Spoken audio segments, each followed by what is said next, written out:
Après 2 tours dans les différentes Coupes d'Europe, l'URSS est le seul des 33 pays à avoir qualifié ses 4 équipes engagées. En Coupe des Champions, Bordeaux rencontrera Dniepopetrovsk, ville ukrainienne d'1 million d'habitants à 1000 km de Moscou. La ville est interdite aux étrangers, alors le match retour se jouera à 130 km de là, à Krivoy Rog.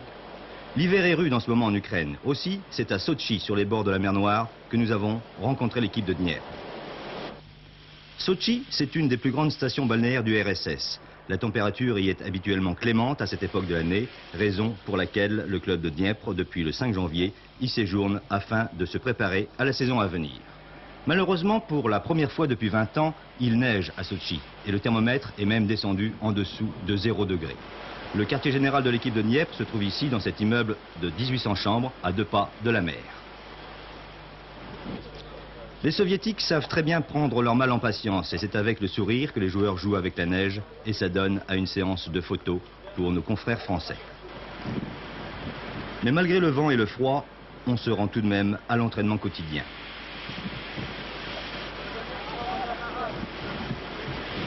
Voici la photo officielle de l'équipe. C'est le seul document qui nous permet d'apercevoir Dniepr dans son stade. Qualifié en quart de finale, Dniepr avait au premier tour éliminé les Turcs de Trabzonspor, 0-1 à l'aller et 3-0 chez eux.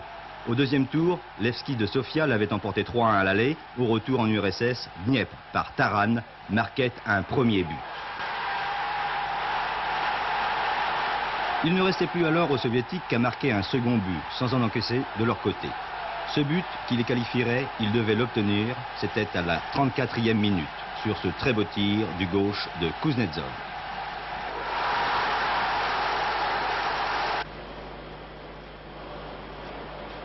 Le club de Dniepopetrovsk a été créé dans les années 36. Acier était son nom d'origine avant de prendre celui de métallurgiste. Dniepr évolue longtemps en deuxième division avec des hauts et des bas avant d'obtenir en 71 le titre de champion de division 2 et l'accès à l'élite du football soviétique. Son meilleur classement, 6e dès la première année, et puis, comme ci comme ça, jusqu'en 83, où pour la première fois, Dniepr devient champion du RSS. En 84, Dniepr a terminé 3e, mais comme en URSS, les saisons de football vont de mars à novembre, ce sont les résultats de 83 qui comptent pour les Coupes d'Europe 84-85. Le 17 février, nous sommes conviés à assister à un match amical de Dniepr. Les Soviétiques ont la réputation d'être assez secrets.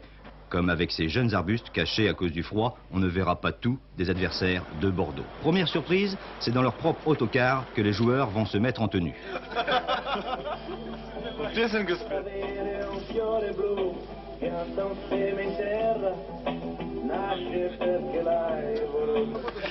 Deuxième surprise, on ne verra même pas l'herbe du terrain, un terrain minuscule recouvert de neige.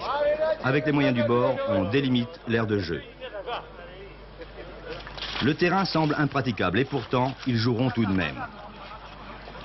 Le président de Dniepr semble inquiet, mais l'entraîneur adjoint, Leonid Koltoun, lui a le sourire.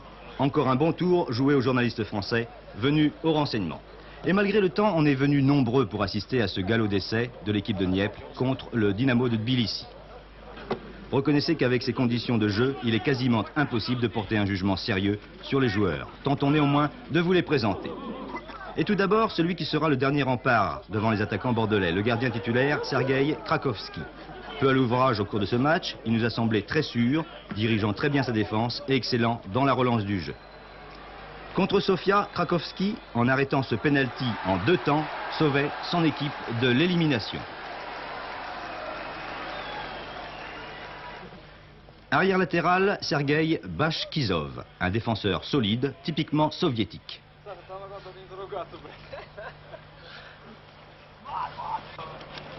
L'autre arrière latéral titulaire, Yuri Vishnevski, était absent, c'est Sergueï Koulichin qui le remplaçait. Au poste de stopper, Sergueï Pouchkov, certainement le joueur qui nous a fait la plus grande impression.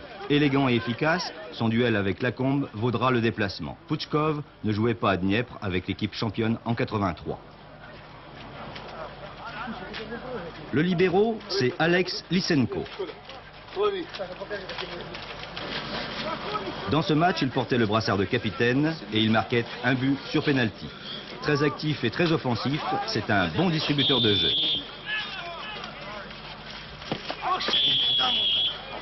Vladimir Bakhmout, titulaire à part entière, mais il est le moins connu des 4 milieux de terrain. Les 2 meilleurs, Kuznetsov et Livchenko, étaient absents ce jour-là.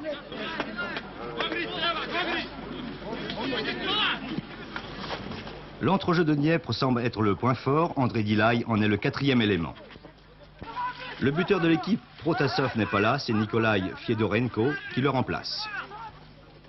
Le plus grand par la taille, près d'1,90 m, Vladislas Liutu. Et enfin, dernier titulaire présent, mais non des moindres, Oleg Taran, un fin dribbleur. Au cours de ce match, nous n'avons pas vu les 2 meilleurs joueurs de Dniepr. Ils étaient en Italie avec l'équipe du RSS Espoir. Sur la photo à droite, Oleg Protasov, 17 buts en 84, et au milieu, Gennady Livtochenko. Il tire ce coup franc. Livtochenko a été sacré meilleur joueur d'Union soviétique pour l'année 84. Absent également l'entraîneur Vladislas Yemets. On le retrouve au Parc des Princes, dans le vestiaire des Bordelais, qu'il est venu superviser contre le PSG. Le coach soviétique a bien sûr été impressionné par ce qu'il a vu de l'équipe bordelaise, mais il reste néanmoins très confiant, surtout pour le match retour où il pourra compter sur la présence de Livtochenko, suspendu pour le match aller à cause de 2 cartons jaunes. Yemets espère que son équipe pratiquera un jeu ouvert comme à son habitude. Désolé pour les Bordelais, ils n'en sauront pas beaucoup plus. Ce quart de finale, ce sera pour eux un peu l'inconnu. Mais gageons que Tigana et ses coéquipiers sauront découvrir eux-mêmes les secrets de Dniepopetrovsk.